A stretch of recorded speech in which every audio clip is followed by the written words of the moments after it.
Hello everyone and welcome back to the TripleJump podcast. It's a video game podcast. My name is Peter. And my name is Ashton. Hello Ashton. Hello. He's not here again. He's not here again. Oh no. He's got the vid.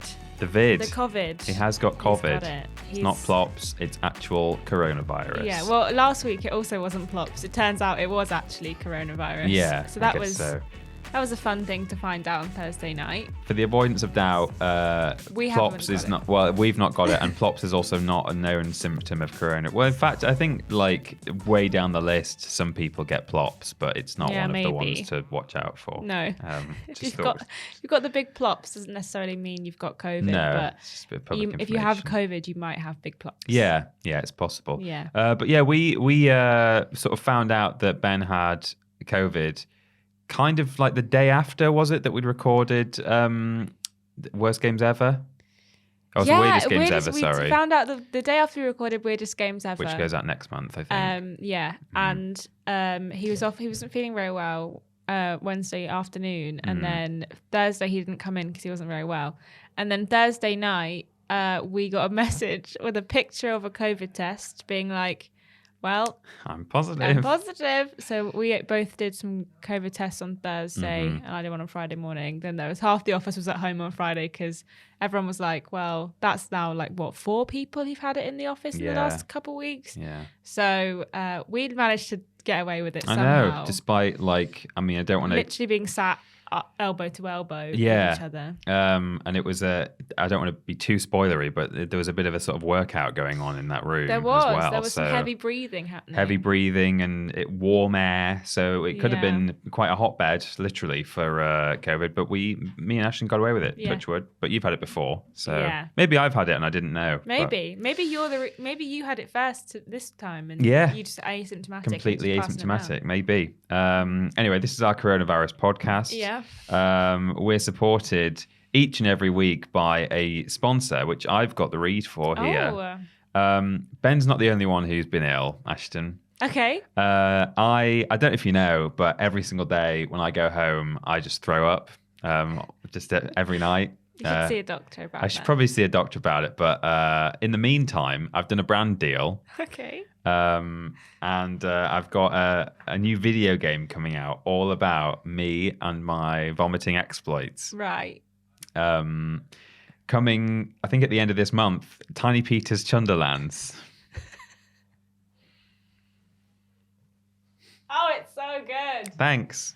Oh, it's really good. It's good, isn't it? Tiny Peter's Chunderlands. Yeah. So in the game, you're a group of friends who are playing a tabletop role-playing game about a guy who just keeps throwing up all the time. And you just go around, have adventures. Try and figure out why he keeps chundering. Yeah, there's a really good voice cast. Yeah. Who's in it? Oh, like the guy who voices Wallace. Okay. Not the old one. He's no longer with us. Not the dead. The second, like the stand-in Wallace is in it. And then some other people, I think. But stand-in Wallace is the kind of headline act. Oh, okay, cool. He does really good vomiting noises. That's what he's famous for. Wallace, and also going. Oh no. Anyway, maybe we'll move quickly on from that because it's not real. It's not real. There is not a game called Tiny Peter's Chunderlands. I hope you're all enjoying your lunch. But do you still be sick every But that is true. Yeah. Yeah. But I think that's just because I'm disgusted by my job and the fact that I do things like this. So I just go home and I'm like, oh, I feel unwell. Purge the sins. Yeah. Yeah. Yeah. Well, we are actually sponsored by, kind of sponsored by a whole other group of people. All of our patrons over at patreon.com/Team TripleJump. Where for as little as $1 a month, you can ask questions on this very podcast. And there's lots of other tiers for lots of other great things. So why not check out patreon.com/Team TripleJump. Please do it. One other thing as well, Peter, isn't there? There's one other thing you can do to support. Well, there's lots of things you can do, but one that we're going to really signpost here is you can go to facebook.com/Team TripleJump and you can follow/like the page. And when we get to 10,000, we're very, very close now. We've been saying that for a while, but we are very close. We will start to pay our staff and stuff like that. And we'll be able to afford to have the heating on. And that would be nice. Put the lights on in more than one room at a time. Everyone out there at the moment, they're in the dark so that we can have the lights on in here. That's how we're really hard up. The whole company is going down. No, it's not. It's fine. We do have the lights on everywhere. We're on the up and up. We are on the up and up, but you can up us even more. Yes. Yeah. By doing that. Facebook.com/Team TripleJump. Up us even more. Up us even more. Let's have question 1, I think, Peter. It's from Steve, who says, hello. Just Steve. It's just all it says. Hello, beautiful BAP. Thank you very much. Do you think there should be a pricing system for different types of games? For example, should a super linear 20 to 30 hour game be the same price as a 100+ hour open world game, or cheaper? Should it be the same price or should it be cheaper? I know lots of money goes into these games, but surely the playtime should come into the price as well. Love to know your thoughts. Stay safe. Love you. Bye, Steve. Thanks, Steve. Thank you, Steve. Well, this already exists to a certain extent when you're comparing sort of AAA games against non-AAA games. And I'm not just talking about like small indie titles, but some games come out that are like kind of, hotly anticipated games, but they're maybe a slightly smaller scale and they're more like 35 quid or something. I was trying to Kana. Exactly, yeah. I was trying to think of an example before the podcast, and Kana is a very good example. It's not necessarily AAA as such, or it's not, from a huge studio. It was a first outing for them. And as a result, and because the game, I guess, was a bit smaller, the price was smaller. But I imagine what Steve probably is aware of that, but is maybe kind of asking, all right, but in the big leagues with the AAA games, do you think this should be the case? And I think it's a nice idea. It makes sense, especially for people who play their games differently. So, well, in a way, although I've said that can kind of complicate matters because, for example, I can buy a 100+ hour open world game and I might actually just think I've only really got time to play the main story here, or I just want to kind of give it a go and stuff. So should that be more expensive than another super linear game that I might play all the way through and get 100% of it? I'm probably not really the target of this question, and it is talking more about the people who really do comprehensively play through their open world RPGs and stuff. But I think the main issue is if this was somehow enforced, I think it's more likely that all that would do is raise the price of the bigger games rather than reduce the price of the smaller games. Yeah. Because in a sense, although it doesn't necessarily feel like it all the time, video game prices, we've actually done very well as consumers in terms of video game price increases or lack thereof, because our recording software has just frozen. Okay, we fixed it. Hello. If you're watching on YouTube right now, there may have been a little bit of a hang there. If you're listening on the podcast feed, you're fine. Yeah, nothing happened. Let me try and remember what I was saying. So in terms of inflation, I've got some stats here for you, Ashton. Ooh, exciting. If you adjust for inflation, a Nintendo 64 game at sort of the height of its, at time of release, was $70. A PS2 game, $63. That accounts for the fact that cartridges were more expensive than discs. Yeah. But that's roughly the sort of prices that people pay in the States right now. Someone's really having a stomp upstairs. Oh my God, someone's having a tantrum. Wow. They can't wait to get outside for a smoke or for a meal deal or something. So that's kind of the same sort of prices that people are paying now. So my concern would be if someone did march into the video game parliament and said, "Hey, listen, everyone, we reckon that big games should cost, or smaller games should cost less than big games," then the only way is up. Really, I think they would just make the big games more expensive. Yeah, I agree. I think that there is also kind of an in-between zone of the 20 to 30 linear and the 100-hour open world. Yeah. Because there's many an open world game now that can take 100 hours, like you say, but to the average person will only take 60 to maybe 70 hours, which is still like a long time, but not anywhere near like over 100 hours. I think that if you say that this game has 100 hours of content, the average person probably isn't going to play 100 hours of content. Probably not. But that is kind of where do you draw the line? You say, well, this game can have 100 hours of content, but it also could have just 20 to 30 hours if you just mainline the story. So do you go for like the maximum amount of time someone could play the game and charge for it, or do you go for like the minimum amount of time someone could play the game and charge for it? So it's kind of, I think, hard to put your like, you know, finger on where you draw the line with it. But also I think that a lot of times 100-hour open world is like the same amount of story / like main content as a 20 to 30 hour linear game. There's just a lot of added guff. Yeah. Like you go around and you're like, well, I can do every single question mark, or I can complete every little combat or anything. But you could run around a story game for 100 hours and still kind of discover the same amount of content. I think that like 100-hour open world game is like, well, it's massive and there's loads of question marks and it'll take you 100 hours just to run across the map.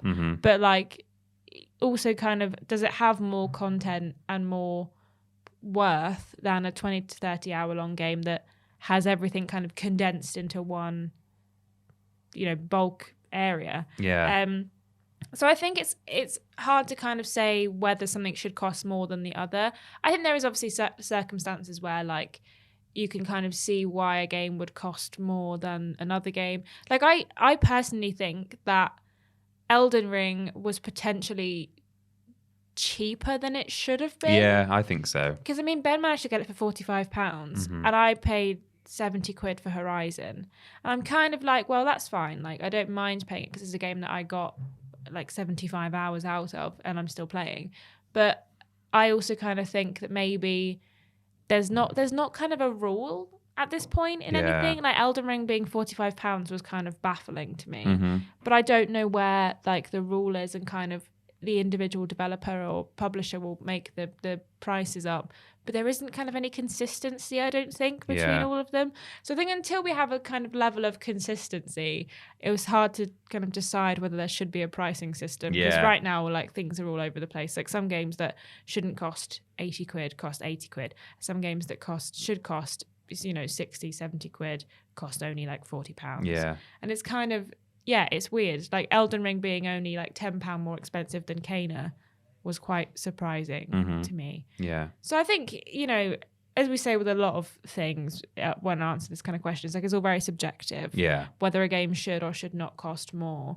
But like you say, I think the issue isn't that it would make the 20 to 30 hour games cheaper. It would make the 20 to 30 hour games the base price, and then the 100-hour game would be 20 quid more expensive. Potentially so, yeah. So I think both your first 2 points, like you make a good point. Like when you're saying, you know, where do you draw the line in terms of how much you get out of a certain game? Like a 100-hour game, maybe you would only play like X number of hours.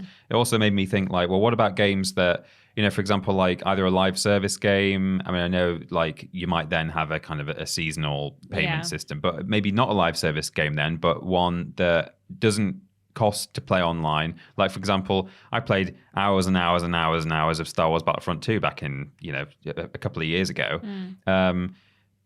Does that mean that I should have maybe paid, you know, like more, or like, is it comparable? If I played 100 hours of that game, as many people have done, would you then put that into the category of the 100-hour game price? Like, you know, I'm not like picking holes in Steve's argument. I'm saying the whole point is that it's so difficult to like quantify this in terms of, you know, hours played versus potential hours you can get out of it versus like average number of hours from like one player to the next. So yeah, that's tricky. I'm trying to remember what the second thing you said was. I talked about how much content was in a game, and then I talked about, I can't remember. No, I can't remember either. But that's okay. Clearly, it wasn't important. No, obviously not. No, it was. Yeah, I had something to say to your second point, but we should have pen and paper when we're doing these conversations. I also think it's about kind of, you know, again, it's all subjective, but like you could potentially play a linear 20-hour game multiple times over the course of like however long you play the game. Like if you've got a game and then you play it on like New Game Plus, or you go back and you collect all the collectibles by playing the whole story again, like you could play a game a couple of times and potentially maybe have the same amount of runtime as a game that you only play one time. Yeah. Does that mean you should then pay for it again because you played it once? You know, there's all many things of like, you've got your 20 to 30 hours cost out of it now. So if you want to play it again, you have to pay me again if you would. Yeah, obviously being facetious, but it's like to illustrate how difficult it is to make this argument. I remember what it was. What did I say? It was, you were talking about how, a quote unquote 100-hour game might actually just have a lot of question marks on the map. And Steve makes the point about the cost of production and so on, and certainly a lot of hours and we know full well that there's all kinds of like crunch issues with developers and stuff. But I sort of wonder if the bulk of content is... basically, the point that you made, I thought about bringing along, and then I was like, well, I'm not a developer. I don't understand the exact ins and outs of like how this works. But I imagine that once they've got the system in place to like generate like a camp that you have to clear out, or like to put a rucksack down, one of 50 rucksacks, like it's relatively easy just to go rucksack there, rucksack there, rucksack there. Like they use the software that they, for developing the game. It's probably fairly straightforward to just bulk out the game really quickly by placing a load of markers down. And so, how do you justify an increased price for some aspects of that 100+ hour game that maybe don't take a significantly like higher amount of manpower and stuff? I think like building maps clearly takes a lot. I think that's one of the things that is difficult, and building like a game engine in a game world, like having dynamic encounters. And I saw there was a clip going around YouTube, I think the other day, of someone who's playing Red Dead Redemption 2, and they just walk down to the lake, and this eagle comes down and grabs a salmon out of the lake and flies away. And the video, it was like an 8-second clip, and it said like why this game was game of the year, or like, or why this is one of the best games, why it took so long, or something like that. And so there's lots of things that go into the 100+ hour games that would justify an increased price. But then like there's other aspects to it where you would think, should I pay like way more just for 50 backpacks? Like, it's kind of what you were saying. But anyway, that was it. I remembered. Yeah. So there. That was almost a bit of a big discussion. It was almost a bit of a big discussion. Yeah. Well, it's time for a segment we've never done before, and it's in honour of Ben, who is currently coughing from COVID. Oh no. It's time to talk about what we're playing. What we're playing?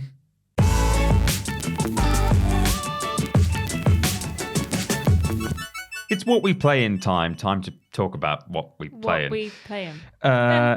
Peter. Hey, Peter. Yeah? What have you been playing? I finished Little Nightmares 1.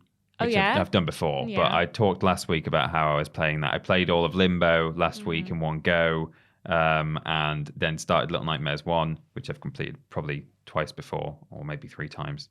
And that game gets a little bit creepy at the end, and I don't like it. I like it. I really like it, and that's what I love so much about both of those games is the kind of weird mixture of like you are just a child in a kind of almost massive world. In like a very sort of childlike world in a certain way, but it's also really macabre and spooky. I think they're one of the spookiest like 2 games I've ever played. Yeah. I think like that. I don't think Resident Evil was that scary, like especially the new one. Yeah. But I think that parts of the second game they're just have eerie. made me genuinely be like, oh, don't like it, don't like it, don't like it, don't like it. Well, the second game, I know you said you got to like the mannequins there in the mannequin hospital. I mean, that is really horrible. Yeah. Like I definitely thought that was the most disturbing part probably of both games combined. But yeah, like there are all kinds of monsters and bosses in both of those games. Like the first main boss of the opening area in the first game is that long-armed man. Oh yeah, and he's horrid. Yeah. And then in the second one, there's that teacher. The teacher with the long neck. And her head chases you through the vents. Like it's also spooky, but it's presented in that almost like claymation style, Tim Burton thing. Anyway, so I finished that again for whatever it is, the 3rd or 4th time, and I have also purchased Inside. I've not started it yet, but I said last week that was kind of I had an itch to scratch because I'd seen some footage of the new Far game, and so I've been playing Limbo and Little Nightmares, and now, long last, I will be playing Inside. Someone actually commented on the previous podcast and said, I will what was it? Sign up to Patreon, I think, or like you on Facebook if Peter plays inside. Yes, so you're gonna have to do that next week, whoever you are. Philip Reed, also our ranked list writer, messaged me, and when he listened to the podcast and said, "You need to play inside. You need to, if you can, you need to sit down and play it all in one go. I can't wait to hear what you think about it. I really like it." So I've got a lot of social pressure now to get that game played. But I'm looking forward to it. I've always wanted to play it, and I've just never got around to it. And now I'm ready. I'm going to do it. I'm excited for you. Thank you. Me too. Ashton, what have you been playing? Well, I finished Horizon Forbidden West at the weekend. I finished the story. There's Aloy now, running and jumping, climbing trees. Yeah. Fighting. Oh my god. Dinosaurs. Like a dinosaur, yeah. I finished Horizon Forbidden West on Sunday. I finished the story, and I went back a couple of times this week just to kind of polish up a couple of more collectibles and stuff. I really enjoyed this game. I think that the story's really good. Some people were really disappointed with the ending, but without kind of talking about the ending. I think that I actually really enjoyed it, and I think it wrapped things up really nicely. It's set itself up to not be the last in the game, in the franchise. Whether they carry on with Aloy or not, I will not spoil. Okay. But I think that there's lots in this game that have made me like very happily or sadly react, or kind of I was really engrossed in the story, and I think I kept having to force myself, which I don't know if I should have done. I think maybe if I'd have just gone through the story and then gone back and swept everything up, I may have kind of enjoyed the story a little bit more. I think because I was kind of stopping myself from doing all the story stuff when there was lots of other things to do, I think I kind of got detachment a little bit. Yeah, because I kept having to stop playing for a couple of days as well because I had people visiting, or I was doing other things in the evening.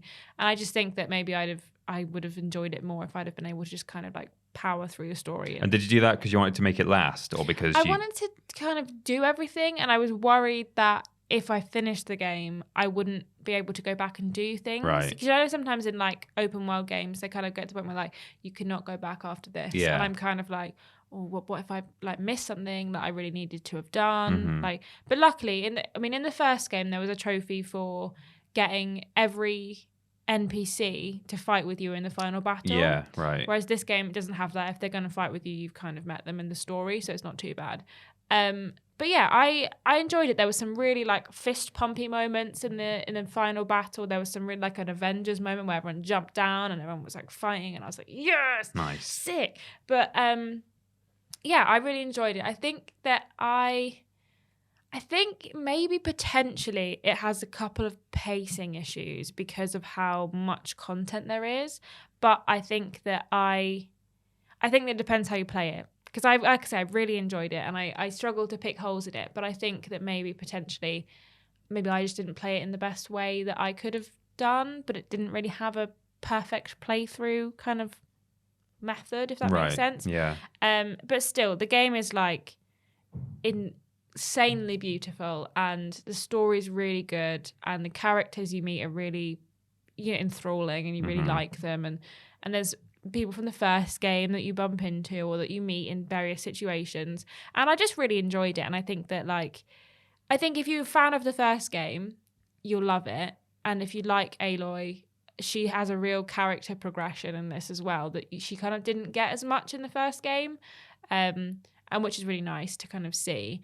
And I think that, I think it's a really good game, and I've really enjoyed it. And I'm sad that I can't go back and experience everything for the first time again. Like, there's one moment very early on in the story where, like, something happens and you meet a new character, and I literally, my jaw was, like, on the ground, and I was, like, so excited that it was happening. And I'm gutted that I'll never be able to kind of, like, have that first experience again. Yeah. Because I just remember being so, like, oh, this is the best game I've ever played. And there was moments like that all the way through the game, which is really nice. And like I say, all the NPCs are very engaging as well. I still think that they amped up the kind of side quests in like marketing maybe a bit too much, because they said that like side quests really mean something, and like they're a lot more fleshed out. And I think that some of them are, but there's definitely still a couple of side quests where I was like, okay, I'm just going to go here and do this and go here and do that. It doesn't really make any difference to my life. Like, it's just kind of, you know, whatever. There's like I would call them, there's like main side quests. Right. And then there's like world side quests. Yeah. So there's things that you can find in the world, one of which I broke completely and I still can't do it. Oh, no.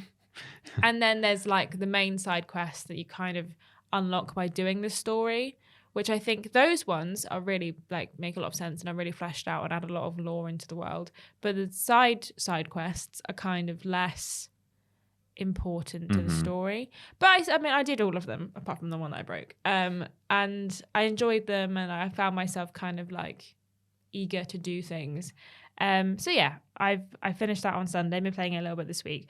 But I've been playing because we got a early copy of it on PlayStation, GTA 5. Yes. Expanded and Enhanced. Oh. Is the official title. I think that it is the same game as before. I talked a bit about it on the Quipscope, but it's the same game, man. Like it's becoming Skyrim, isn't it? In terms of re-releases over and over again. But the thing is that I think if they'd have just said like, oh, it's the PS5 upgrade, better graphics, you know, you're welcome. I get that, but they called it the Expanded and Enhanced, which, I mean, enhanced, maybe you enhance the graphics. Expanded, for where? I cannot see. I am blind to the expansion. Because there's like expanded story mode is like a thing called like the director's mode, where like you can watch back things that you've done in the game and like different camera. I don't really understand it, but that's all they've done in the story. And then they've added a couple more bits and bobs in the online mode. Speaking of the online mode, that's basically what I've been trying to play this week. And I have no idea what I'm doing. Like, I played a bit of online when it was on Xbox 360, and I didn't have any idea what I was doing then. But this time, they've added what they call the career mode. And that essentially means that when you start the game, you can pick whether you want to have a nightclub, be a CEO, own a motorcycle gang, or run guns. Those are basically like the 4 options that you have to pick from when you load in. The thing is, though, you pick one of those, you spend the 4 million that they give you, and then they go, well, do these first couple of missions, and then you're on your own. So I did a couple of missions. I picked the nightclub, tried to open my own nightclub, eventually managed to get it to work. And then they were like, cool, you've got a nightclub now. And I was like, well, how do I do it? What do I do with it? Because the nightclub's got like a underground like area where you can like run drugs through or whatever. I don't know how to do it. I can't do anything. Like, I keep You're too innocent, that's why. I'm trying to get my guy to like do on one of the illegal operations, but it's like, you don't have any illegal operations. And I'm like, but how do I do it? What you need to do is go on Google and put, how do I run drugs through a nightclub? Yeah, this is kind of what I had to do. But then I was like going, and it was like, right, in order to start a weed farm, you have to buy a clubhouse, start a motorcycle gang, then buy a weed farm. I had to buy a clubhouse for like 200,000, and then to buy a weed farm, I needed more money. And I was like, well, I haven't got enough bloody money now because I've had to buy this clubhouse, because apparently I can't just buy a weed farm in my nightclub. Everyone knows that everyone who grows weed started out in a motorcycle gang. Yeah, exactly. So I was getting so mad, and I kept getting on servers where they were like, you can't actually do this because there's too many CEOs or VIPs in the server. Right. So I was like, okay, fine, I'll go on a friends only server, and it's like, actually, you can't do that here because you can only do this on a public server. And I was like, but I can't. But I played some races with some people. I started a crew that I think, that TripleJump crew, so you can still join it if you fancy it. And maybe like if I play just some more races and that kind of thing, I think is probably the fun part of GTA Online, because I don't think nothing in the world makes any sense, and I have no idea what's going on. And then some guy kept ruining my life with a tank last night, and it was really annoying me. I was just trying to put up some posters to promote my nightclub, and they kept killing me with a tank. And I was like, please, I'm just trying to put me posters on this wall, and it kept killing me. Is that because I've not watched any footage of that yet, but is the nightclub? It's like, presumably it's like a physical building you can go to, right? And it's people on dancing the map, in it. right? Yeah. So if you have multiple nightclub owners on a single server, do you all just sort of own the same nightclub? Well, this is the thing. Like, there's other nightclubs on the map, but I assume that if you own a nightclub, it will not put you on the server with someone who also owns that same Yeah, so they have to nightclub. sort of like match make people in the sense of like, oh, we can't have two people who own because Ashton number owns 3 that nightclub, 6th and Street. Peter also does. So he has to go to a different server. Yeah. Otherwise, we both own the nightclub. That's a weird thing. So yeah, I don't really understand how it works. I think that maybe I just keep playing it because I don't know what else to play. I'm kind of in a bit of a limbo stage right now, and I kind of like thought, oh, I'll just keep picking this up, and I keep picking it up and immediately being like, I don't know what I'm doing. Yeah. I can't figure it out. Oh. So yeah, that's what I've been playing this week. Oh boy. Well, should we move on to question 2? We shall. This one comes from Callum's story. Callum says, "Hi Bap. Now that Ben has sampled the delights of Halo franchise, could he be persuaded to delve into the fantastic Gears of War series next? We'll never know. Ben? And which other series have the three of you missed out on previously due to exclusivity, which you now plan to go back to since you have an array of PCs, Xboxes, and Nintendos between you, as well as your PlayStations? Thanks, Callum." Thanks, Callum. I don't know if Ben wants to go and play Gears of War, but I think he should maybe give it a go. I played the first one and really enjoyed it. Didn't play any of the others, partly due to exclusivity issues, but it's good. I like Gears of War 1. I have got a few games here that I would love to at some point play, and that I missed out on at the time because I didn't. I was very fortunate. My household were very fortunate in that I had a PS2 and my older brother had an original Xbox, right? So it was a 2-console house. But I was only so fortunate in the sense that I played on my PS2 and he played on his Xbox, and we didn't really let each other play on each other's consoles. Yeah. They were in our bedrooms. So as is the sibling way. Yeah. So as much as there was actually an Xbox in my house, I hardly ever played it. So I kind of missed out on these games. He used to play Fable quite a lot, and he would let my sister play Fable, but he wouldn't let me play Fable. And I thought Fable looked really good. I liked the soundtrack to it. At least I could enjoy that. I could hear the music coming from his bedroom, and I thought, that's good. It's a good game. But I used to watch him play sometimes, and I've seen other people play it too. I think Fable 1 is very charming. I know that there's Fable 2 and 3, and maybe they're not as good as the first, and I'm not really that well read on how good each one is, but certainly the first Fable game I'd love to play. Never played Morrowind, and I've effectively had access to that for a long time because you can play it on PC, but I've just never got around to it. And I feel like I should give it a go at some point, but I think the longer I leave it, the more it's going to just feel like it's aged a lot. If I'd maybe played it after I first gave Oblivion a go and loved that, then I probably would have really enjoyed Morrowind. But we're beyond Skyrim now, and Elder Scrolls 6 is supposedly coming out at some point, so maybe Morrowind wouldn't go down so well for me. But the last one is I would love to play Conker. So there was a Conker game on Xbox, but I'm obviously talking about the N64 classic.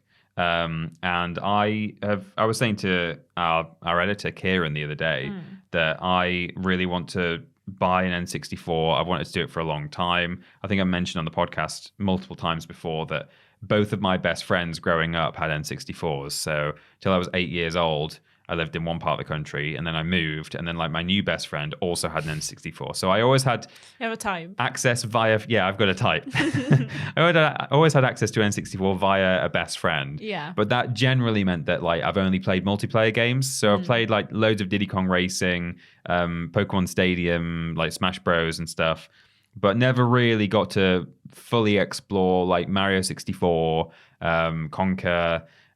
Even GoldenEye, like we played multiplayer GoldenEye quite a lot, but I've not played the campaign of GoldenEye. So there's a whole load of N64 stuff that I would love to play, and I keep thinking that at some point I will just buy one from CEX and play it legit. I know you can emulate, but I'd quite like to play it with the actual console. So yeah, all kinds of N64 games really is probably my answer. Fair. Well, I had an Xbox 360 when I was a late teen that I played for about 2 years and then had to go to university. I didn't have a PlayStation 3 and I only had a PlayStation 4 for I think about 2 years before we got PlayStation 5. But I wanted to play The Last of Us after I realised that it wasn't that other game, The Walking Dead, that I thought it was. And I was like, oh, this game, I never got to play this game. Why didn't I play this? Why didn't I play this? And then I realised it's because I didn't have a PlayStation 3. So I got the remaster and I played the remaster and I really enjoyed it. And then in terms of once I'd kind of gone to uni and got back into gaming again, I realised there was loads of Xbox games that I had never got the opportunity to play. But then when Xbox Game Pass came out, they were all suddenly in front of me and I was like, hey, I remember these games that I saw and didn't play. Sunset Overdrive always really kind of looked really interesting to me because it was bright and colourful and kind of just looked fun. So I gave that a go over last year and I haven't actually gone back to it in a while. I think it's because I've been quite busy with other games.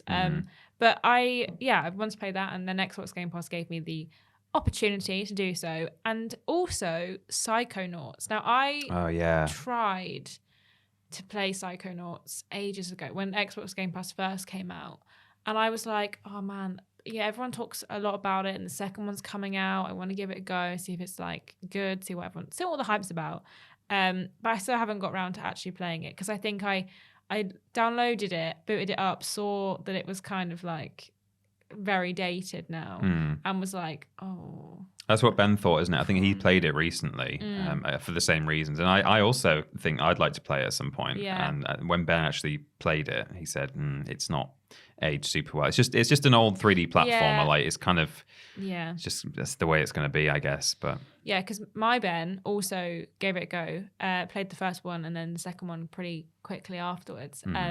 And he really enjoyed it and was saying about how much he really liked the game and really enjoyed it. But he said that it's like it's hard to play at certain points and it's like definitely aged not like fine wine. Yeah. So it's kind of it's one of those ones that I would love to play, but maybe I will never play because I don't know if I'd be able to kind of like handle it as much. But those two, especially from Xbox, I was really like, oh, I want to play those. And then I've finally got the opportunity now. Xbox Game Pass is here, which is nice. Same thing happened with Portal, to be fair. I'd seen Portal and I didn't have any way of playing it. And then when my boyfriend had his big gaming PC, he was like, you want to play Portal? I was like, yes, I want to play Portal, please. Yes, thank you. So yeah, there's been a couple of games that I've kind of gradually played again over the years that like I had missed out on. But there's loads of games from when I was little that I just will probably never be able to go back and play because I don't have the patience for older games, unfortunately, because I don't have the nostalgia factor anymore. Yeah, I think that helps. Even if obviously you've not played the game in question, if you've got like a nostalgia for the genre, like broadly, like I a few years ago now, I went and played Sly Cooper for the first time, the first game, because that had completely passed me by at the time on PS2, and then I heard people talking about it years later, and I thought, oh, why did I not play that? Like that's the kind of thing that I would have loved. And I was able to enjoy it. Admittedly, I didn't actually finish it because I got I think a big game came out at the time, and I had put it to one side and never went back to it. But I was able to enjoy it at the time. But the whole time I was playing, I was like, man, if other people came back to play this for the first time and they didn't already have like a kind of a love for the genre, I can see why like that wouldn't have aged well for those people. Yeah. So yeah, that's the issue. I also, in the sense of like having a friend who had a game, I always wanted to play Sims 3. And one of my friends she was a farmer's daughter, so she was really rich. She was part of the young farmers. She goes to all those balls and stuff. And she had a computer that had The Sims 3 on it, and I was so jealous. And all I wanted to do, whenever I go around the house, I was like, can I play The Sims 3, please? She's like, Ashton, we played The Sims 3 for like 4 hours last time. And I'm like, please, I want to play Sims 3. But I didn't have it, and I never had it until I had Sims 4. And now, like, I look at The Sims 3 compared to The Sims 4. And if you're like been a long time simmer, you've got that kind of like love for The Sims 3. And a lot of people say The Sims 3 is like better than The Sims 4. Yeah, I've heard that. But I just look at it and I think, oh my God, looks like crap. This looks awful. But it's just when you're spoiled with The Sims 4, really. And then you see The Sims 3 and it's like, ah. But I used to, whenever I go around my friend, I was just like, I want to play this game so bad. And I never had it. Yeah. Sad face. Yeah. We've all been there. You go around to your friend's house and you're like, I'm not really here for you. Can we play that one game, That one please? game that I really like. Yeah. Yeah. Well, it's time for something a little bit peculiar now. A little bit strange. We've got paper this week. We have. We've not got to just rub our hands together. No, the ink has been filled and we've bought paper. Yeah. It's weird news time. Oh.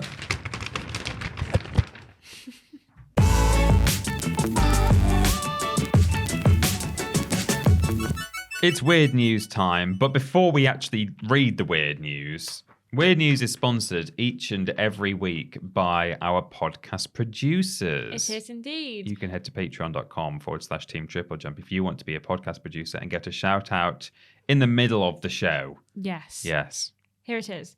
This week's podcast producers are Alex McDonald, Caden Agranox, Takad Omega, Sean Legg, GY Goliath, Katie Garrett, Ellie Nicholas, Erica Hutchinson, Melody L. Bonnet, Nathan, Gabrielle Philippink, and Corey Duffill. Thank you. I got thrown off by Nathan because Nathan doesn't have a surname. No, it's the only one without a surname. Nathan.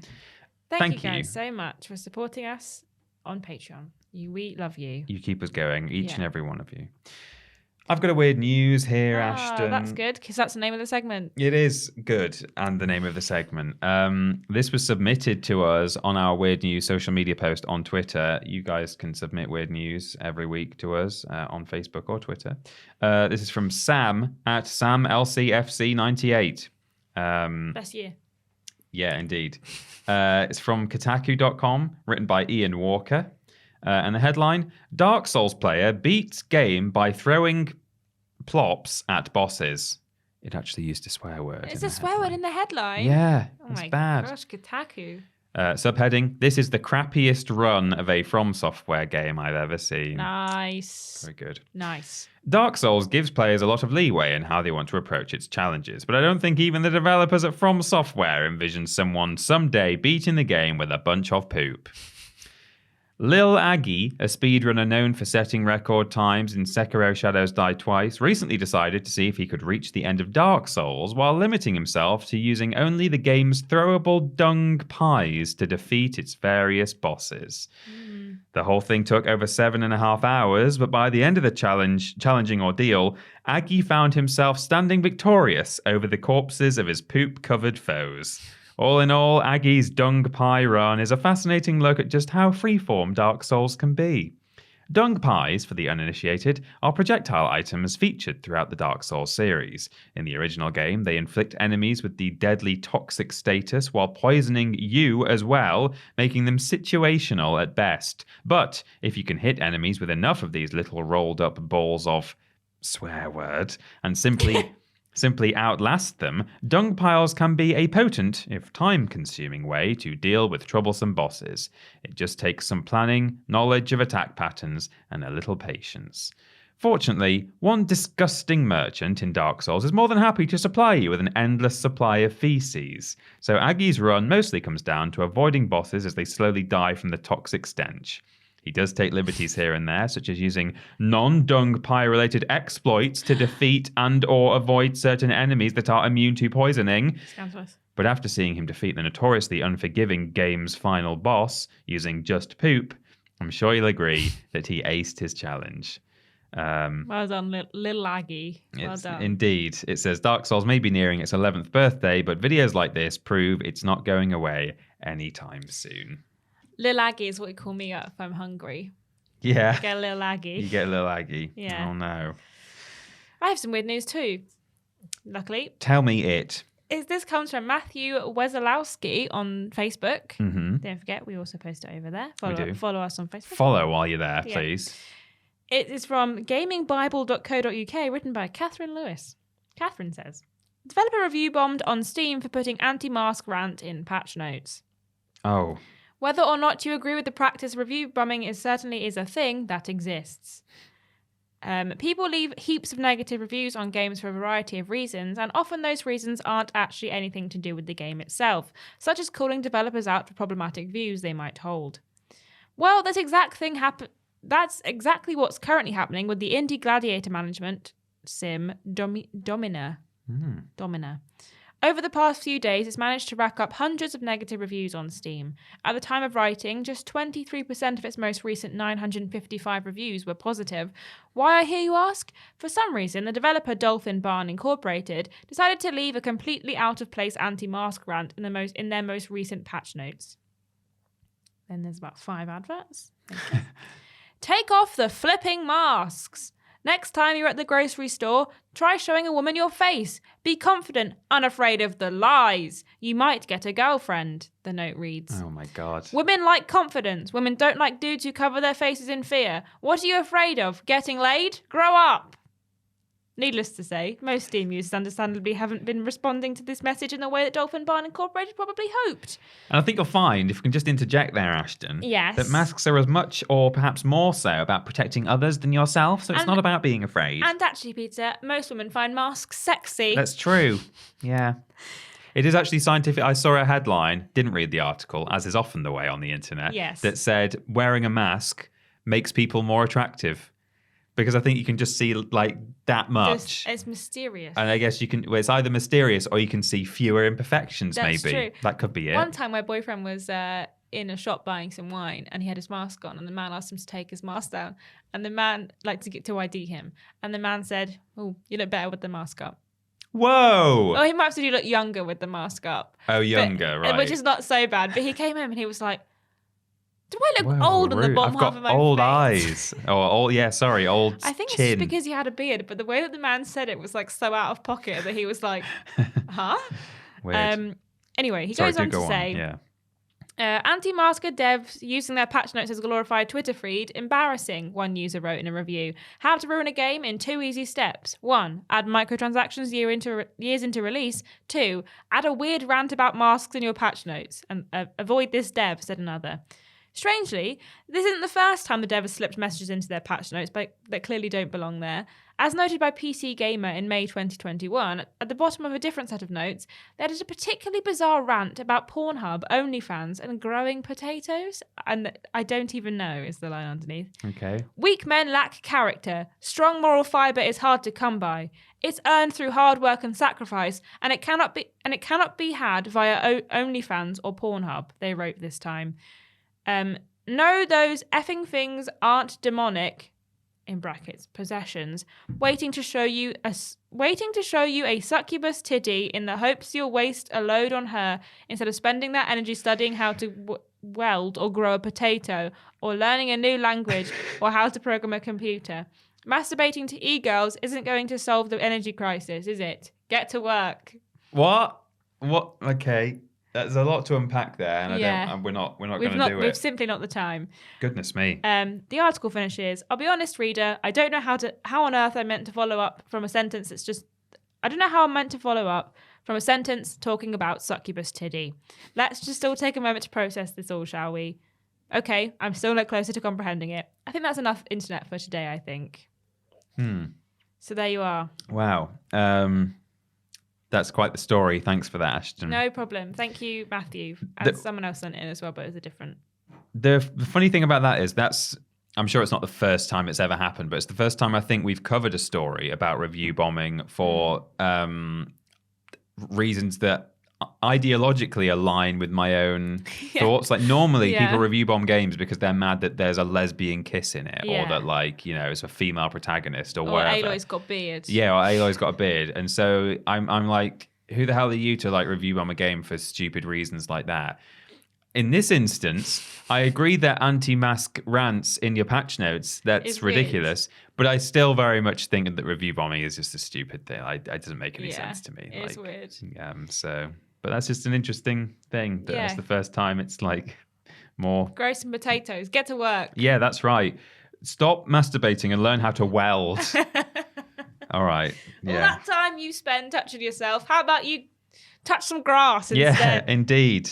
Good. Well, it's time for question 3. That was wonderful. Thank you. This is from Marley Liahi, who says, "Hey BAP, has there ever been a game that you forced yourself to like, be it because you knew you would and had to stick with it, or because you knew it would get better?" Thank you. Good question. Thank you, Ma. I talked, I think even just last week, about Terraria. Yes. How when I first heard about it, it was at the sort of height of Minecraft's initial wave of popularity. It looked like kind of a 2D knockoff Minecraft, sounded lame, kind of looked a bit rubbish. Then some of my friends from school were like, "Oh yeah, well, we weren't at school anymore, but they were old school friends. Were saying, hey, we played a little bit of it recently, and we think it can be pretty fun in multiplayer. We're going to put a server together." And it became a bit of a regular thing. Like every summer for like 3 or 4 years in a row, we put a world together and had a great time. And I definitely, in those first few, sittings, was forcing myself to like it or to give it a chance. And I'm really glad I did. And if I had the time and I had a squad, I would play Terraria tomorrow. It's a lovely game. There's so much to it, and they continued. I don't know if they still are now, but they continued to update it for a long time. Like there would be gaps for a while, and then suddenly out of nowhere, you'd think like the game is sort of finished and that this is all the content you're going to get. And then like a couple of years later, they were like, big update, loads of new bosses and items and all kinds of things. So yeah, good game.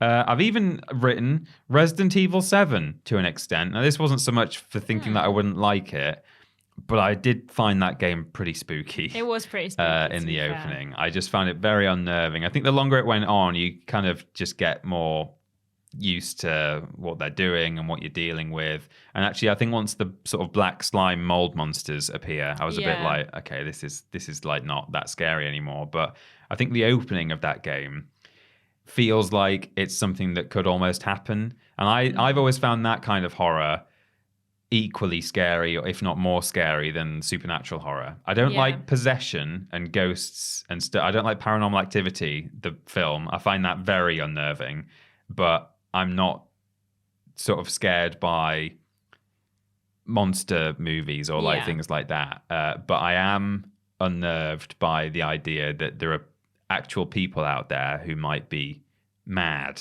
and gonna get you, and they're gonna like lock you in their house and maybe eat you.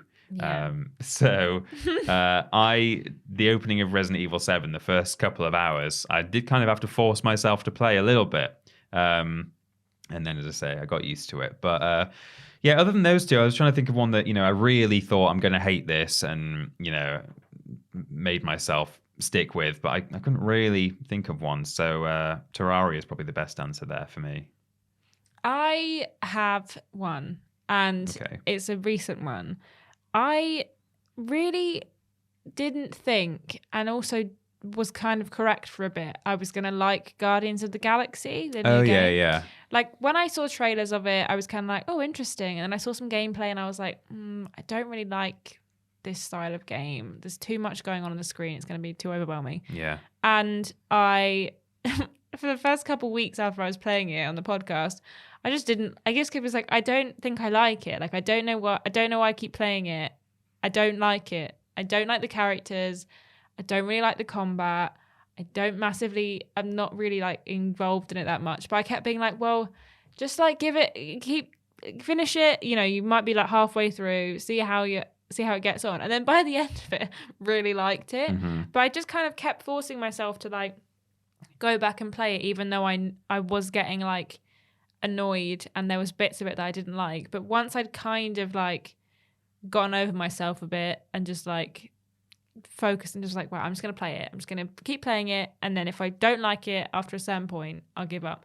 I don't know if I ever gave myself that certain point, or I kept being like, maybe this will be the point, and then like continue playing it anyway. But there was definitely moments where I was like, I'm not going to play this game. Mm-hmm. And I think that I was lucky to get a copy of it because of this job. Because I think if I didn't, I wouldn't have played the game. Right, yeah. I think that I would have just kind of like not bothered buying it. Not wanted to take a chance on it. Yeah, exactly. And I think that maybe it would be one of those games that I'd eventually have bought, but I think that I wouldn't have bought it from like seeing some of the marketing for it. I just didn't like the way it looked when they were playing it. And I kind of still now, I have issues with some of the combat and the way that some of it works. But I was like, I'm gonna like this game. I'm gonna keep playing it until I like it. And then I did. And it ended up being one of my favorite games of the year. Yeah. But it just took me a couple of like I think it must have taken me like 10, 15 hours to get into it and like really enjoy it. But then once I did, I was really glad that I forced myself through it. But I don't know what it was about the opening of that game. I just wasn't interested. For me, it was almost the other way around. Like leading up to it, I thought I'm really going to like this. And when I started it, I was really enjoying it. I liked I really liked the characters all the way through. But for me, like the combat, which you mentioned also, kind of struggling with and not enjoying that much. That was the thing that I really disliked, to the point that it's kind of like a mini version of this question, where it's like, it's not that I was forcing myself to play through the whole game because I didn't like the game, but I thought I would, because there were bits of it that I really did like, but I was forcing myself to play through each combat segment. So I was going through like a mini version of the question. Like every time there was like fighting, I was like, oh, just mash all these abilities. Don't really know what any of them are doing. Yeah, I kind of felt the same and I still kind of think I did feel the same all the way up until the end. Like there was combat bits where I was like, I can't be arsed. I don't know what's going on. Like there's people all around and I can't see them because they're so small on my screen. There's so much happening. And I do remember just kind of being like, we'll just plod our way through this combat scene on easy and then we'll get to finish the story and do some more exploring and stuff. But yeah, did you ever finish it? I didn't get to the end, no, because I got too sick of that combat as it went on. I played, I don't know, like 6 or 7 hours of it. And at that point, I was probably, getting towards the end, or, I was well on my way. And part of me was like, I should just sit through this. But I thought, if I'm not enjoying myself, why am I playing it? And it was such a shame because, like I say, I really enjoyed the characters and the story. I thought it looked really good. And so in a way, that is a massive shame that like it let me down so much with that combat. I just felt that like, it was designed so that you weren't really supposed to be like particularly involved or like a powerful fighter. Like the whole idea was that you're commanding a squad. And I thought, I don't want to do that. Like, and it just felt like you were shooting like a pellet gun at things. Like your weapon did nothing. Everyone else was just like doing loads of damage, and I was just like.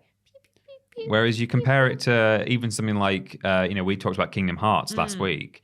That's a game where you've got a squad with you all the way through, and you have the ability to not actually command them necessarily, but you kind of equip them, and you can like give them certain abilities that you want them to do. You can summon characters in, and you can activate like abilities of your own.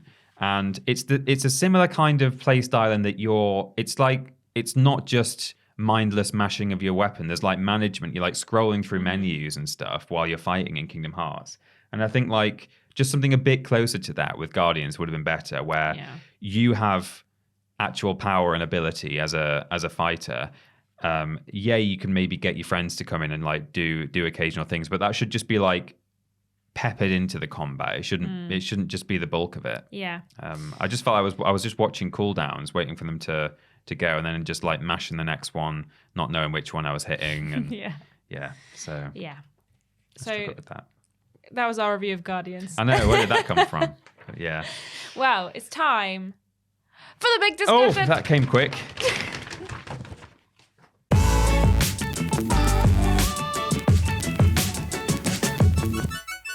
For the big discussion. This week's big discussion comes from Dan Clapper. Dan says, "Hi Bap. The very minimal HUD in the very minimal HUD used in Elden Ring has sparked some debate over what is the optimal amount of HUD/UI for a game to have, and also some memes about what the game would look like if it had been made by Ubisoft. What are your preferences to how much HUD a game should have?" Thank you very much, Dan. Thank you, Dan. I love when games have minimal HUD. Me too. Or no HUD. Oh my God, I love it so much. I was trying to think of like, there's kind of different levels of no HUD. There are some games that just have no HUD whatsoever. And if you're able to make a game where you can do that, but also the player is able to kind of use their intuition and work out what they're supposed to be doing, then that works well enough. Sometimes when there's no HUD, you can be like, what the hell is going on? Or, you need little button prompts. And if they're not coming up because there aren't even button prompts in a game, that can be a problem. Some games, of course, just show HUD when it's needed and then it fades away again. I mean, there are plenty of modern examples, but that even goes back to, like, for some reason, the first one that came into my mind was like Crash Bandicoot and Spyro. Yeah. I was like, going to say Spyro doesn't have any. Those games don't have HUD. When you pick up a gem or a Wumpa Fruit, a counter just quickly comes in, tells you how much you've got, and then it goes away again. And actually, really, you're running around with like not a lot. And that also then made me think, in terms of Spyro, that you've got games that perhaps even better. Almost they have a HUD, but it's like a contextual indicator. Yeah. So you've got Sparks the Dragonfly. His color is telling you how much health you've got, but it's not like having a health bar in the corner of the screen. And you can also use him to direct you towards things. Yeah, exactly. Like rather than have like a pointer, as some games would have, or like a compass. And likewise, Dead Space is a game where there's HUD when you like open inventories and things. There's like a huge grid of items and all that kind of stuff, and you read notes and things like that. But in terms of contextual indicators, down the spine of your character, there's like, I don't know if you've seen it. He's got like he's in this sci-fi suit, and there's just down his back there's like a light, like a line, just built into his suit. It's like a bulb, and it's got little dividers in it. Your health. And that's your health bar. Okay. But it just looks like it's part of his suit. There's other like really good examples of like contextual HUDs. So like it's VR, admittedly, so HUDs are a lot more difficult. But I watched a video about what makes Half-Life Alyx so good as a VR game, and the one thing it doesn't have is a massive HUD on you all times. If you want to see how much ammo you've got to check your arm, and it'll tell you how much ammo you've got, and your hearts are all on one arm, and you can like have a look, and everything that is contextually involved in like what you're doing. So you never have like a little bar at the bottom that says you have like 45 health left. You just look and you've got like 2.5 hearts, and you're like, okay, well, I need to find some health or something. But it's never like in your face and really obtuse and stuff. So I think that like contextual HUDs work great. Yeah. I mean, some players, they do need a bit more. Yeah, for sure. For sure. But I think what confused me about this question, about all the discourse about the Elden Ring HUD, is that like it wasn't even that minimal. Like I was confused by this, because I was like, am I thinking of something different? Because I went back and I watched some of like just random Elden Ring footage, and it's pretty obvious the things. I think it's got more HUD than Horizon Forbidden West had. Right. So Horizon Forbidden West has the option where you can have a very minimal HUD that's like a dynamic HUD, so it pops up to tell you what your mission is when you've got a mission equipped, and then it will fade away. Yeah. And to get it up, you just have to swipe on the touchpad. And even then, it's got on the screen when everything's off is your health in the top left-hand corner, and then a little rock in the bottom right-hand corner to let you know like what you've got equipped on your like throwables or whatever. And that's it. Yeah. It's all you've got most of the time, and then you just swipe up to let you know what's going on. But Elden Ring just literally has your health, and then it has like the things you've got equipped, like your Estus flask or whatever they're called in this game. The equivalent, yeah. And I was like, I'm confused by this, because this HUD is very similar. I mean, even Far Cry 6 didn't have that much HUD. Yeah, I mean, a lot of games don't now have, or like you say, it just fades away while it's not needed. Yeah. This is what was confusing me about this whole conversation, because I was like, have you played any other games? Like, I'm really confused why everyone was like, there's no HUD in this game. And I'm like, what are you talking about? I can see it. It's right there. So, yeah, I think that I personally prefer minimal HUD, but HUD that is dynamic to what you're doing. Yeah. Like, that's, I think, the best way. If you've got a mission or you're trying to collect something, it tells you that you've got, 6 out of 8 that you need to collect. Yeah. Because otherwise, you're just meandering around being like, have I got enough? Did I do it? Have I achieved what I needed to achieve? So I think that, like, I just think that that's just the better way. It doesn't take you out of the game. It doesn't, like, force you to, like, have a big pop-up on your screen at all times or anything. Same with, like, Last of Us. Last of Us doesn't have a huge HUD. You have, like, your, like, weapons and stuff. And if you want to craft, it's a separate menu that pops up. Yeah. Rather than it being, like, you can craft, being like, you can craft. Hey, did you know you can craft things? Yeah. Just in case you didn't know. Yeah. So. Well, exactly. It all like adds into the cinematic feeling of so many games nowadays, and in games in the past sort of 10 years have just become far more of that kind of cinematic spectacle. And actually, I think ironically, one game that I really love for the way it handles HUD is actually an Ubisoft game. Yeah. But it's an earlier Ubisoft game for the PS2. it's the official video game, the official movie tie-in video game for King Kong, Peter Jackson's King Kong, which we have said, I think, on more than one list, is one of the best movie adaptation video games of all time, because they're normally terrible, but this one's actually pretty good. It was led by Michel Ancel, who also did Beyond Good and Evil, so maybe that's why I like it so much. But that game, it's a first-person shooter, effectively, but you also get to play as King Kong. But you don't have any crosshairs. If you want to aim, you either do it from the hip and just hope that the middle of the screen is in the right place, or you can look down your sights, but it's just like iron sights. Yeah. And what I really like about that is that there's no health indicator. The screen just goes red when you're ill or injured, not ill. And even the way it handles ammo, that's about the only thing that will ever come up on the screen, but only if you check. And so you don't have an ammo indicator on screen all the time. And just throughout the combat sequences, your guy will sort of monologue to himself and go, "Oh man, I've only got two magazines left," and he'll be like, "Oh, last magazine," and he's sort of talking to himself. So that's more of a contextual thing. Yeah. And then if you want to see how much ammo you've got, you press whatever button it is, like Y or triangle or something, and he actually pulls the magazine out and he like looks in it, and then a tiny number comes up in the corner. But it's like it's quite kind of immersive that he's having to. You wouldn't know if you're like in the middle of combat, like shooting, unless you're keeping count in your head. You would have to actually check, like, oh crap, how many bullets have I got left? So he like pulls it out and has a look. I think that works really well. And I that's what I love. I think the most is contextual stuff. Minimum actual stuff on screen that's like constantly there. I think that should be like that shouldn't be there at all if it can be helped.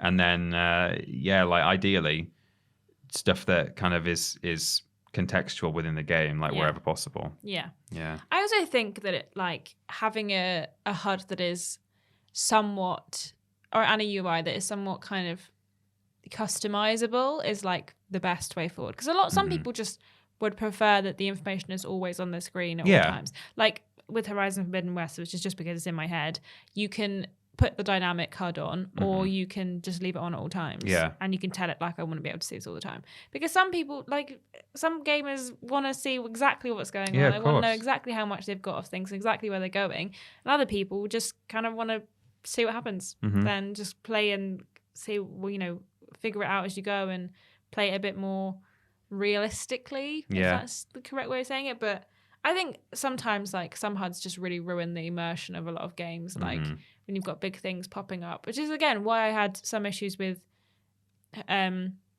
Guardians, because I was like, there's too much going on my screen right now. Like, there's the HUD, and there's also all the numbers popping up, people doing damage and everything. So I was a bit kind of like, that overwhelmed me. And that's kind of one of the HUDs that I wouldn't like. But even the HUD in Guardians is also kind of not always there. Like, when you're walking around, you don't have the HUD. It's only really in combat. So, I think that it depends on the individual and the context of the game.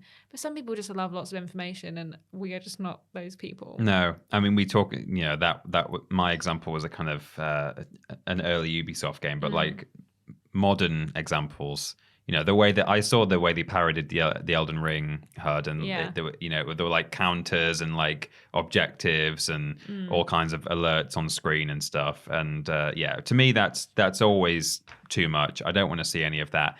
But in a way, that's like symptomatic of like the game design as a whole of those games. The fact that there are all these things to collect, and all these different, you can do like crafting, and you can do, you can be like leveling up, and there's side quests to go and do, and there's all kinds of things to do, and yet those things have to be tracked in some way. Yeah. I mean, it would be nice if they weren't tracked on screen and they were all hidden in a menu.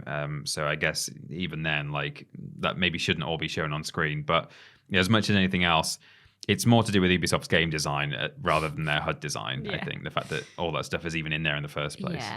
Yeah. Because you look at Far Cry 6, and Far Cry 6 had the mini-map in the bottom left, had the mission and your health bar, and then I think it had ammo as well. Like, it's not a lot on your screen, Doesn't but have it's to be. just the content of the game is a lot. Yeah. And there's a lot going on at all times.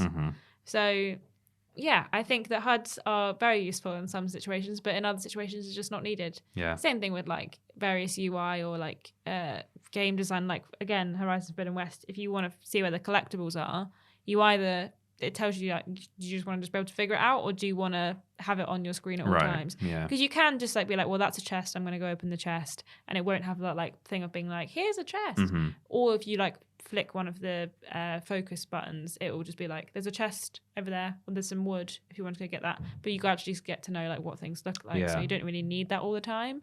Like you say, to have the options, that is the best way. I think. Yeah. So yeah, HUD is good sometimes and bad sometimes. That's our answer. That's our answer. Thank you guys so much for listening. It's time for the outro now. Yes, Peter, it is. Peter, where can everyone find us? We're Team TripleJump. Come to youtube.com and twitch.tv/Team TripleJump. That's where all of our videos and live streams happen. When we're streaming on Twitch, you can subscribe to us via Amazon Prime at no extra cost. If you're already paying for Prime, you can just get a free Twitch sub on there. Sorry, I thought you looked as though like something had gone wrong. I thought you went. I just flashed you a nice smile. Amazon's closed down now. Don't tell them. Don't tell Jeffy. He's broke. Yes. When we're streaming on both Twitch and YouTube, we're modded by Lord Brotovich, Trolling Badger, and Mr. Black. We've got social media presences at twitter.com and facebook.com/Team TripleJump. You can get video content on there, live stream announcements, little bits of news and stuff. Fraser looks after all of that for us. But we're also over at TikTok now. TikTok.com/@Team TripleJump. Mm-hmm. Ashton and Fraser are doing a great job over there. In fact, I recorded one with Ashton yesterday, which might be out by the time this podcast goes out. Don't know. Sure. Am I viral yet? Mum, am I viral? Mum. Patreon.com/Team TripleJump is where you can go to support us financially. It really does make all the difference, and we try and give back to you with various rewards. So see what you'd like, send us the cash, and we'll send you the reward. We have a website, don't you know, Peter? It's triplej.mup. That's triplejU.mp. It spells jump. If you want to join our Discord, where all of our lovely community hang out and chat, you can go to triplej.mup/Discord. On Discord, we're modded by Jack, Joe, Tori, and Hollow Eyes. And if they tell you to do something, bloody well do it. If you listen to the podcast in its audio forms, if you've watched it but you fancy, hey, I'm off for a lovely wedding adventure this weekend. I really want to listen to this in its audio forms. That's me. Why not go to triplej.mup/podcast to find out where you can listen to it. I'm not getting married this weekend. No, you're not getting married this weekend. It's just a wedding planning related adventure. If you wanted to watch some of the live stream VODs, if you missed one of the many live streams that we do a week, you can go to triplej.mup/VODs. And if you want to buy some merch, like this, or like this. It's not ironed, but this. You can go to TripleJumpShop.com. Check out the new merch. There's hopefully a new merch release coming in the near or distant future. Not sure yet. And if you want to follow us on Twitter for all of those announcements, go to TripleJumpShop at TripleJumpShop on Twitter. If you want to follow me or Peter on Instagram and Twitter, you can go to @ThatPeterAustin and @ScrambledAshton on both. If you want to follow Ben, he's just on Twitter. It's @confused_dude. We do lists every Monday, Tuesday, Wednesday, and Thursday, and streams every Monday, Tuesday, Wednesday, Thursday, and Friday. Thursday being the joint stream on YouTube. Blaze it. We also do Worst Games Ever. It's a fortnightly show. It's Friday for patrons of a certain tier, $5, I think. A Sunday for everyone else. We do the podcast every single Saturday, and we do shows all the flipping damn time. There was a lot of shows last week. Yeah. If you guys noticed. Loads. They were all over the place. Yeah. Constantly content coming out over the weekend. Shows all up in your face. Mm-hmm. Please leave a review on iTunes of 5 stars. It helps, something to do with Al Gore's rhythms. Facebook, please go and follow us there. We've already said it twice in this podcast. Why haven't you done it yet? Please go now to facebook.com/Team TripleJump and follow us. It genuinely will help because we'll be able to monetize the page, and then that we're a business. We're trying to keep paying our bills, keep alive. We have a Quipscope that came out this week. If you want to find out more about what I thought about GTA 5 expanded and enhanced, then check out the Quipscope on the podcast feed and the channel. Mm-hmm. It's also, you lucky sods, 2 weeks in a row, 2 worst games ever? 2 weeks in a row, you lucky sods. You were unlucky a couple of weeks ago because you had a 2-week wait. Yes. But now everything's coming up Millhouse for you guys. Another worst games ever. It went out yesterday at time of release of this podcast for patrons, and tomorrow for everyone else. And there's also, I believe, on Friday. Yeah, speaking of things that went up yesterday at time of release. Yeah, and shows as well. It's our first main menu back after Christmas. Yes, because there was a pandemic, and then we recorded it in February. So this must be the first one. Mm-hmm. So our first main menu back after Christmas. Wow. What did we make, Peter? We made Tiny Tina's crumpets. Yes. They were bad. From the Borderlands. It was just batter and stuff. Yeah. In honor of Tiny Tina's Wonderlands, not Tiny Peter's Chunderlands, not to be confused. That was after we ate it and turned the cameras off. We decided to make some crumpets from Tiny Tina's favourite things. And you can find out how they turned out on main menu yesterday. And there's another episode that we recorded on that same day, which will probably be going out sort of this time next month as well. So sit tight for that one. Yeah. Stay subscribed and so on. Yes. And maybe, just maybe, I don't know if we will have, but we might have reached 200,000 by the time we're back next week. We might have done, because we're at 199 now at time of recording. We're at 1995. We've got 500. We're like 500 away. Oh, really? Yeah, we're really close to 200,000. So it may well have happened. And in which case, we'll be really happy because we get to go to a buffet. Yeah, we're having a big celebratory TripleJump team buffet. Yes. It's going to be fabulous. Yes, right. Let's enough time to find out the sponsor of this week's podcast again. After we've been to that buffet, I will go home and be Tiny Peter's Chunderlands, and I'll be happy about it. Yeah. I'm going to eat until I'm sick, and I'll be pleased. So there. Thank you guys so much for listening. We'll see you next week for another podcast. Bye then.